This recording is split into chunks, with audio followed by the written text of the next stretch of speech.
একটা জিনিস দেখেন, এই ওমান শহরে এটা কি দেখছেন, এটা হচ্ছে মাথা ছাগলের।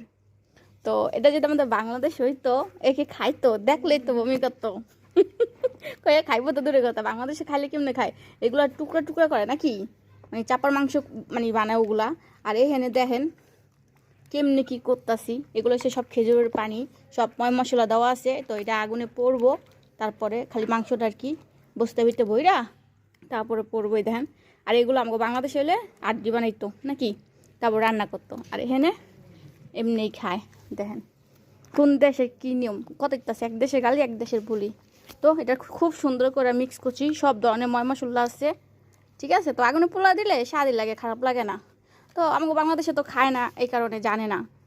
গ্রাম অঞ্চলের মানুষ দেখলে তো আরও ই করবে, ঢাকা শহরের মানুষ যেমন তেমন, গ্রাম অঞ্চলের মানুষ তো অনেকটাই, বোঝেন নেই।